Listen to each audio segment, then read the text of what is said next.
Good afternoon.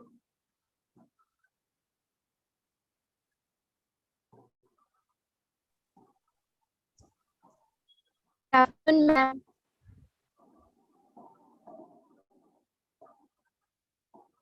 Good afternoon, ma'am. Specific heat देखते हैं। पढ़ा होगा 10th क्लास में आपने specific heat, heat capacity, latent heat.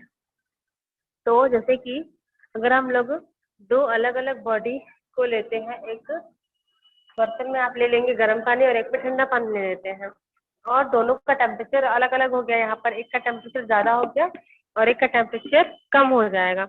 और दोनों ऑब्जेक्ट को या फिर दोनों बॉडी को अगर हम एक दूसरे के कांटेक्ट में लाते हैं तो एक ऑब्जेक्ट जो है वो हीट को गेन करता है और दूसरा ऑब्जेक्ट हीट को लॉस करता है। ठीक है, जिस ऑब्जेक्ट में ज्यादा हीट होगा वो अपने हीट को दे देगा, लॉस कर देगा, और जिस ऑब्जेक्ट में हीट कम होगा वो हीट को ले लेता है, मतलब कि गेन कर लेता है। तो इस कंडीशन पे, इस एक्सपेरिमेंट के बेसिस पे ये देखा गया कि किसी भी बॉडी में अगर हीट लॉस होता है या फिर गेन होता है तो वो जो हीट होगा वो डायरेक्टली प्रोपोर्शनल होता है उस ऑब्जेक्ट के मास के। जितने ऑब्जेक्ट का मास दिया होगा उतना ही उस पर हीट गेन होगा या फिर लॉस होगा।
तो देखते हैं।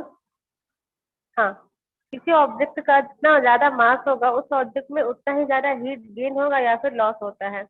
इसके अलावा उस बॉडी को अगर हम जितना ज्यादा टेम्परेचर देंगे उसके अकॉर्डिंग ही उस बॉडी में हीट या तो आता है या फिर लॉस हो जाता है।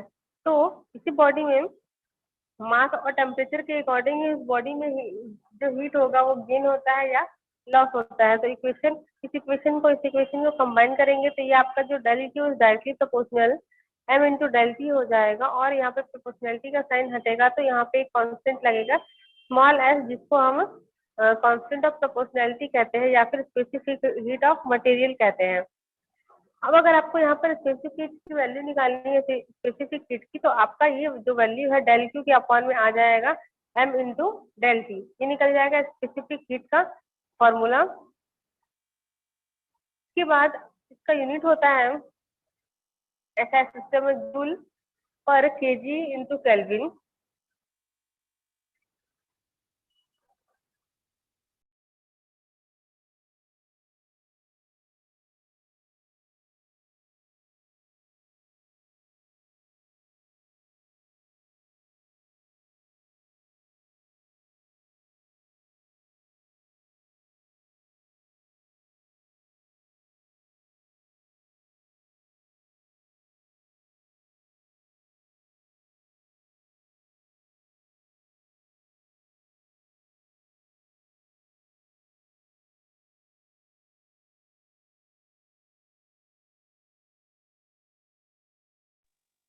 नेक्स्ट है heat capacity. The amount of heat, किसी ऑब्जेक्ट को, किसी बॉडी को 1 डिग्री सेंटीग्रेड पे टेम्परेचर देने के लिए जितने हीट की रिक्वायरमेंट होती है उसको उसका हीट कैपेसिटी कहते हैं। उसका फॉर्मूला हम यहाँ पे निकाल लेंगे। स्पेसिफिक हीट के फॉर्मूले से स्पेसिफिक हीट का formula del Q is equal to M S del T होगा, जहां पर हम एम एस को एज इट इज रखेंगे, डेल टी को डेल क्यू की अपॉन में लेके जाते हैं।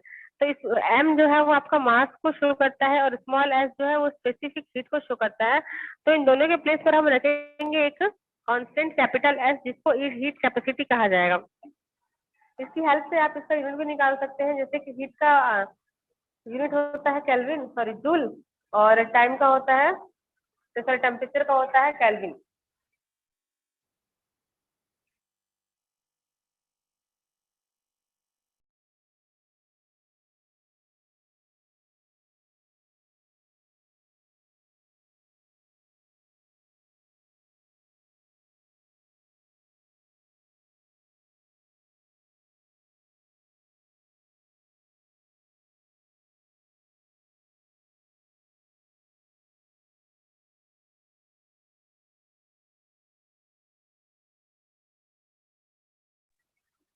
इसके बाद है next topic changes of state.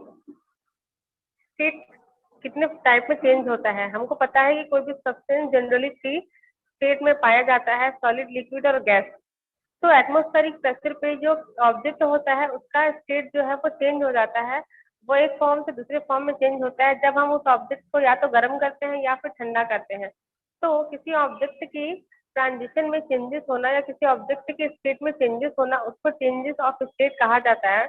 और चेंजेस ऑफ स्टेट जो है वो लगभग 3 टाइप में होता है। फर्स्ट है आपका सॉलिड से लिक्विड में होता है या लिक्विड से सॉलिड में होता है, लिक्विड से वेपर में और वेपर से लिक्विड में, और सॉलिड से गैस में और गैस से सॉलिड में कन्वर्ट होता है। तो सबसे पहला हम देखेंगे सॉलिड से लिक्विड में कैसे चेंज होता है।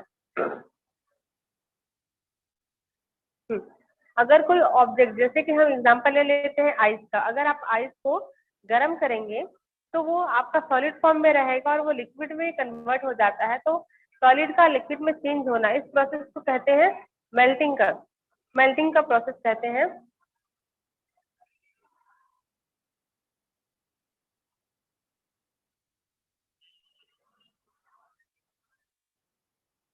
और अगर आपको वापस लिक्विड को सॉलिड में कन्वर्ट करना है तो आप उस लिक्विड को वापस से फ्रीज कर देंगे तो वो आपका आइस में कन्वर्ट हो जाएगा या फिर सॉलिड में कन्वर्ट हो जाता है। तो उसको कहते हैं फ्रीजिंग का प्रोसेस। उसके बाद दूसरा देखिए,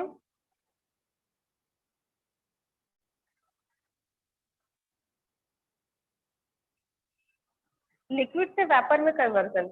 जब भी हम किसी लिक्विड को गर्म करते हैं तो वो धीरे धीरे गर्म होता है और बॉयल होने लगता है। उसके टेम्परेचर को जैसे जैसे हम बढ़ाते जाएंगे वो बॉयल होने लगेगा, ठीक है। और एक टाइम ऐसा आएगा जब वो बहुत ज्यादा बॉयल होकर के वो वेपर में कन्वर्ट हो जाता है। तो किसी लिक्विड का वेपर में कन्वर्ट होना, इस प्रोसेस को वेपराइजेशन कहा जाता है। और अगर आप वेपर को लिक्विड में कन्वर्ट करना चाहते हैं तो जैसे कि ये हमने एक बीकर में अगर वाटर को हम गर्म कर रहे हैं और एक ऑब्जेक्ट से इसको हमने यहाँ पे इसको ढक करके रखा हुआ है, तो अगर आप इसके ढक्कन को हटाएंगे तो ढक्कन के इस ऑब्जेक्ट के सरफेस पे आपको वेपर जो है पूरा कलेक्ट होता हुआ दिखाई देगा। तो जैसे ही उस कलेक्टेड वेपर को आप ठंडा करते हैं, कूल करेंगे, तो वो आपका लिक्विड में कन्वर्ट हो जाएगा। तो यहाँ पे जो आपका लिक्विड है वो वेपर में कन्वर्ट हुआ और वेपर से वापस वो लिक्विड में भी कन्वर्ट हो गया। उसके बाद है थर्ड, सॉलिड से गैस में कन्वर्जन। कुछ सब्सटेंस ऐसे होते हैं जो कि डायरेक्टली तीनों स्टेट में पास नहीं होते हैं, ठीक है।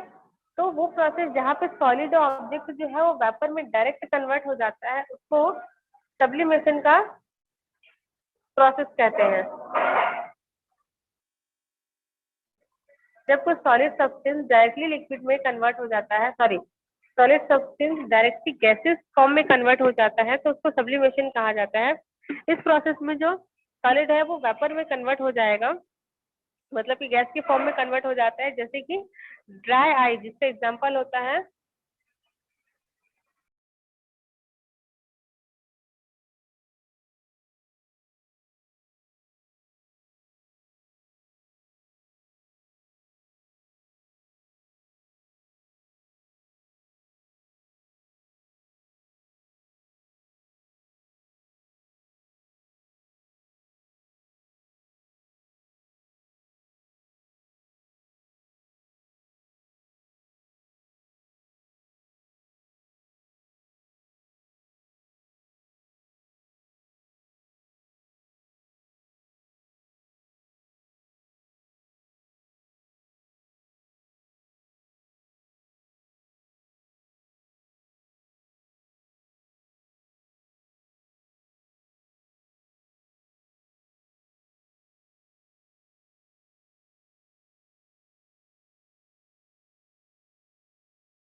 हाँ, तो मैंने बताया कि कोई ऑब्जेक्ट जो सॉलिड से डायरेक्टली वेपर में चेंज होता है तो उसको सब्लिमेशन कहते हैं, और अगर वो वेपर से वापस सॉलिड में कन्वर्ट हो जाता है तो उसको होर फ्रॉस्ट का प्रोसेस कहा जाता है।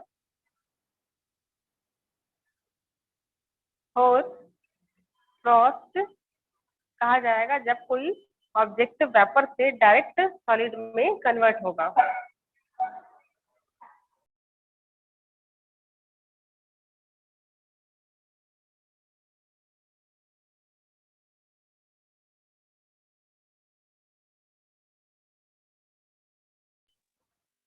आगे देखते हैं लेटेंट हीट। लेटेंट को शॉर्ट में या फिर आपको इस तरह से याद रख सकते हैं, लेटेंट का मतलब होता है हिडन, ठीक है। जब भी हम किसी चीज को गर्म करते हैं तो उसका जो टेम्परेचर है उसको बढ़ाएंगे, तो जाकर के ही वो ऑब्जेक्ट जो है वो आपको गर्म होता है। चाहे सॉलिड हो या लिक्विड हो, किसी भी ऑब्जेक्ट को आपको गर्म करना है तो आपको उसके टेम्परेचर को इंक्रीज करना पड़ता है। तो जब वो टेम्परेचर को हम बढ़ाते जाते हैं तो वो ऑब्जेक्ट जो है अपने स्टेट को चेंज करता जाता है। अगर हम आइस को गर्म करेंगे तो आइस पहले लिक्विड में कन्वर्ट होगा, फिर उसको गर्म करेंगे तो वो वेपर में कन्वर्ट हो जाता है, ठीक है। तो यहाँ पे जो हीट है आप देखेंगे कि वो जो हीट है वो सॉलिड से लिक्विड में और लिक्विड से गैस में कन्वर्ट कर रहा है, स्टेट में चेंजेस ला रहा है, लेकिन उस हीट को अपन अ, देख नहीं सकते हैं। दैट मीन्स वो आपको दिखाई नहीं देगा कि वो किस तरह से एक ऑब्जेक्ट से दूसरे ऑब्जेक्ट में फ्लो होता है। तो वो अमाउंट ऑफ हीट जब जो किसी ऑब्जेक्ट के स्टेट को चेंज करने के लिए रिक्वायरमेंट होती है, उस अमाउंट ऑफ हीट को यहाँ पे लेटेंट हीट कहा जाता है, जो कि दो टाइप का होता है, latent heat of vaporisation and latent heat of fusion.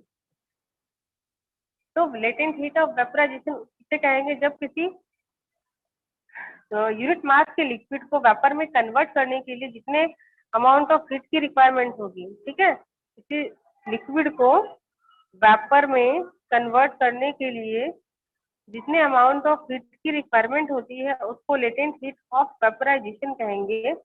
और किसी सॉलिड को लिक्विड में कन्वर्ट करने के लिए या मेल्ट होने के लिए जितने अमाउंट ऑफ हीट की रिक्वायरमेंट होगी उसको लेटेंट हीट ऑफ फ्यूजन कहा जाता है।